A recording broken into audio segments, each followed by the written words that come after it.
And joining us now in the studio is the Education Minister, Christopher Pyne. Welcome to Lateline. Steve, good to be with you. Did you and the Prime Minister mislead the Australian people at the last election? On what issue? On the issue of Gonski. Of course not. What we've announced today is that we are going to keep our promises.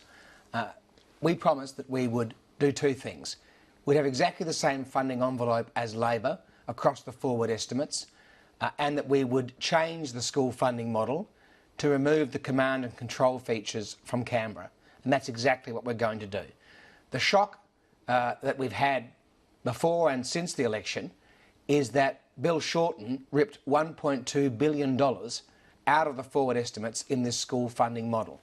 Bill Shorten, as the Minister for Education, planned to take money away from Western Australia, Queensland and the Northern Territory to the tune of $1.2 billion.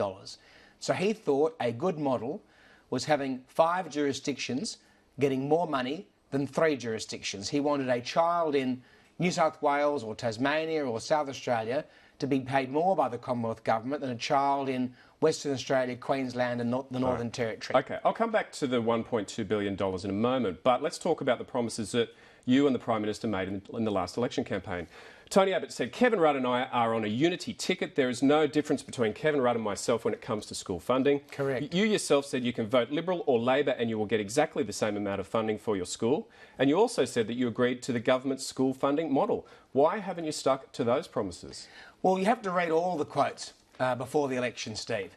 And what you've just quoted back to me is exactly the truth. We said that there was a unity ticket between the Labor Party and the Liberal Party on school funding. And there is. On the model? Bill Shorten reduced the school funding model to $1.6 billion. Bill Shorten and the Labor Party ripped $1.2 billion out of the forward estimates. But I always said that we would improve the model because we didn't like the command and control features from Canberra. We didn't like the heavy regulation, the unnecessarily prescriptive nature of the Labor Party's school funding model. We didn't want to infantilise the states. We want to treat the states and the territories like adults because they own and operate every public school in Australia. OK, but the model that you agreed to is a needs-based funding model. Sure. It's not just about the amount of funding or the funding envelope that you talk about. This is a fundamental principle of this model. If you change that, you change the policy that you took to the last election. But who's suggesting that we're not going to have a needs-based funding model? Well, OK, let me put it to you this way. There's 2,000 schools in New South Wales that have got more funding under the model that's been negotiated between the Commonwealth and that state. Will the model that you will negotiate in 12 months' time keep all that same funding to those 2,000 schools that are better off? And 200 schools in New South Wales lost money under this school funding. True, but 2,000 is a lot more than 200, isn't it? There's a lot more schools better off under this model. But Julie Gillard promised that no school would be worse off under this model. But in New South Wales alone, 200 lost money. OK, but you're now the government. Will you maintain that those 2,000 schools in New South Wales, under the agreement that you negotiate, will continue to be better off? Well, of course, we will have exactly the same funding envelope that Labor promised. But what does the funding envelope mean? That's the funding, isn't it? Not necessarily the model. Well, we're not committed to a bad model. And I said that before the election. If you look at every single one of my public statements before the election, I said that the model itself was too prescriptive, had too many command and control features from Canberra, was overly regulatory and has established another new institute at taxpayers' expense, and all this could be swept away. Because what we wanted to have was a simpler, fairer model that was equitable between all the states and territories and students.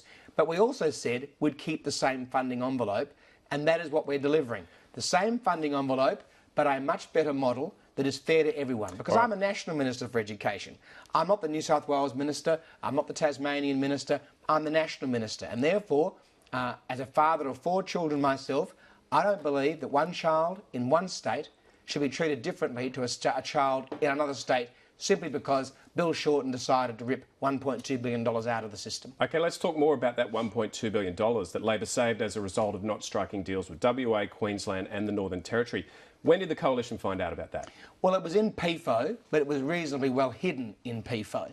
And the economic statement that Chris Bowen handed down on August the 2nd didn't even mention the fact that $1.2 billion was to be ripped out. So when did you find out about it? That had to come out in PFO. So when did you find out about it? Well, I read it in PFO, but I was surprised and believed that post the election we could make sure that money was put back. And when did you read that? The truth is... In August? The truth is, when I realised post the election that the $1.2 billion had been taken as a saving by Bill Shorten, the whole game changed. But didn't you realise during the election that happened? Because Joe Hockey on Q&A in a debate with Chris Bowen mentioned it. He said that $1.2 billion had been taken out. But I had hoped, fervently hoped, that post the election we'd be able to find $1.2 billion and that the government couldn't really seriously, possibly, have made a $1.2 billion of savings off the back of school students around Australia. But Bill Shorten did just that. He's left us a shambles, and it's my responsibility to fix it. OK, but it was reported in the newspaper on August the 13th. Joe Hockey mentioned it in that debate. Yet during the election campaign, you continued to say that you would be promising $2.8 billion of new money to the reforms, the new reforms. I always hoped that the $2.8 billion would be there post the election. After my briefings with the Treasury, with Finance, with the Department of Education, it became quite apparent that Bill Shorten hadn't just taken the money out in PFO, they'd banked it as a saving. But didn't you know it was off the books? Joe Hockey seemed to be admitting that during that interview on Q&A. Steve, they were prepared to rip off school students in WA, Queensland and the Northern Territory. I'm not prepared to do that. OK, so are you now going to shrink the funding envelope to the states who signed up to Gonski? Will you now be spending $1.6 billion across all the states, those who signed up and those who didn't? No. OK, so do we know what kind of figure that will be then? I will have announcements to make about that in the coming days and weeks so that there's a fair and equitable treatment of Western Australian, Queenslander and Northern Territory students. So the states who signed up to Gonski will get that $1.6 billion? Correct. OK. Barry O'Farrell said today, when you move into government, you've got to stop behaving like an opposition. That's a pretty damning assessment of the way you've handled this from a senior leader of your party. Look, Barry is a very good friend of mine. He's a personal friend. I've known him for years. So that makes it worse, doesn't it? Well, look, he's entitled to fight for New South Wales. You'd expect him to do so. But I'm not the Minister for New South Wales. I'm the Minister for Australia. I'm the Minister for students right across the country, from Darwin to Tasmania, from Western Australia to Brisbane. And I have to make sure there's a school funding model that's fair to everybody, not just fair for those states that signed up to the Labor Party's model before the election. OK, and there's 4 of those states, and they all insist the agreements for funding have already been signed off on and that they must be honoured. Have you got advice whether these agreements are legally binding? No, they're not legally binding. OK. But that's really a technical point. Who's given you that advice? Well, people that you'd expect me to get it from in the Australian government. But the point is that really isn't the issue. I mean, Victoria didn't sign their bilateral agreements with the Commonwealth. Tasmania didn't sign their bilateral agreements. So technically they're non-signatory. They still think they're agreements. Well, they consider them deals. They are, but they're non-signatory states because they didn't sign bilateral agreements. The National Catholic Education Commission didn't sign bilateral agreements. But all of that is effectively splitting hairs. What do we have to do in Australia?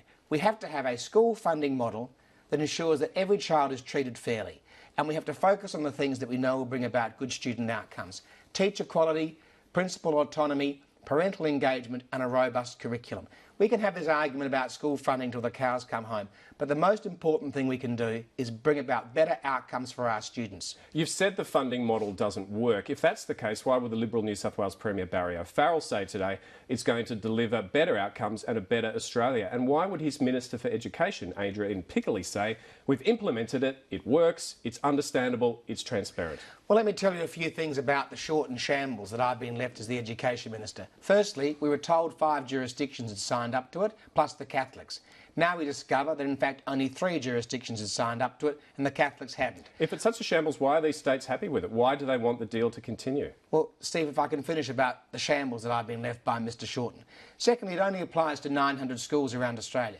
The only place where this model applies in its purest form is the 900 independent schools in Australia. Every state and territory has their own model. And that's why in New South Wales, when they announced their application of the model, their New South Wales application of the model, 200 schools got less money. And in fact, the side deals that Julia Gillard and Kevin Rudd did with a number of states and territories meant the system was entirely bastardised to the point that there is no national school funding model.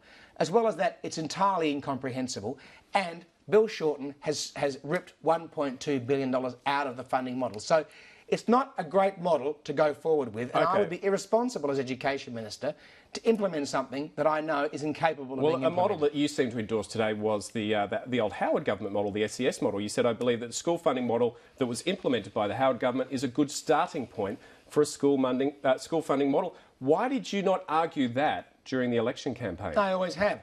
The SES In the election campaign, you weren't saying that. The SES funding model was a needs-based model based on objective data, and that's what we want to have. We need objective data. We need it to be needs-based, just like the Gonski report. But if you'd brought that up during the election campaign, you could have had a debate between Labor's model, the Coalition's model. People could have weighed that up and made a decision about which model they thought was better. But unfortunately, we didn't know until recent weeks, that the shortened shambles is as bad as it is. We didn't know how incomprehensible the guidelines were. We didn't know that it only applied to 900 independent schools. We didn't know that Victoria, Tasmania, the Catholics never signed on the bottom line. Bill Shorten governed by press release. He didn't govern by good policy. It was all spin over substance, and he's left me holding the baby. Now, I'm happy to hold the baby because we're in government, but I've got to make the decisions that delivers a fair funding model. OK, well, Catherine Greiner, for example, thinks the Gonski model is the right model. She was on the review committee. Of course she would say that, wouldn't she? Because she was on the review committee, so I accept that. And she was one of the members who spent a lot of time coming up with those conclusions. She described the SES model, which you seem to be endorsing, as opaque, not transparent, confusing. It was, in fact, a beggar's muddle. That's how I would describe the model that the Labor Party has left me with. It's not a good situation to be in. Now, Catherine Greiner and Peter Tannock and David Gonski, all members of the Gonski panel, I've met with them and discussed this with them. We want to make sure that we have a fair model for everyone, that is equitable across the states and territories, that doesn't rip money away from them like Bill Shorten did. When did you meet with those people? Over the last 12 months. OK, why won't you meet with them again? Because they're asking you to go and meet with them. Well, I don't mind meeting with the members of the Gonski panel, but the government, the public elected the new government to get on with the job, and that's what I have to do. So you're happy to meet them in the next week? Look, meeting with members of the Gonski panel is not a problem. I mean, it was misreported today by the newspapers saying that I'd said I was too busy. I never said any such thing. It's just very bad reporting. Right. I did say that I'm getting on with the job because that's what the public expect us to do. Do you believe that there is a problem with equity in Australian schools? Well, the OECD says that we are a high equity nation in terms of our students. So what do you believe? Is there an equity problem or not? I don't believe there is an equity problem in Australia. I think we are very generous to our students in public and non-government schools, as a wealthy country like Australia should be. OK, so if you don't believe there is an equity problem, given the Gonski review is all about improving equity in Australian schools, is it fair to say you never believed in Gonski? I think Gonski should be about improving the quality of our students' outcomes. But Gonski was mostly about equity. Does that mean you never believed in it if you don't think there's an equity problem? Steve, you're the first person who's described the Gonski report as being all about equity. The Gonski report was about a new school funding model. It was supposed to be about high-quality outcomes for our students. If it was all about equity, then that is news to most people. OK, at one stage you called it Gonski. Was the real con that you pretended to the Australian public at the last election that you believed in the model that Julia Gillard endorsed? I think there are very good elements of the Gonski report. I support a needs-based funding model, as the SES funding model was. I think it should be based on objective data, and the Gonski report recommended we use the SES funding model data because it was the most objective. I believe we should support more funding for children with disadvantage, whether it's a disability, whether it's low SES, Indigenous children in remote schools or small schools. Of course, we should support those children more. That's axiomatic. There are some children in Australia, Steve, that we spend $60,000 on, $60,000. And so the problem in Australian schooling is not the funding. It is the focus on money rather than the focus on what we are teaching our children, how we are teaching them, and the kinds of outcomes we're trying to achieve. And I think parents want us to focus on teacher quality, on the curriculum, on engaging parents rather than dissociating them from education, and on principal autonomy or more local controls. Christopher Pyne, we've run out of time. Thanks very much for coming in. What a pity. Thank you, Steve, for having me.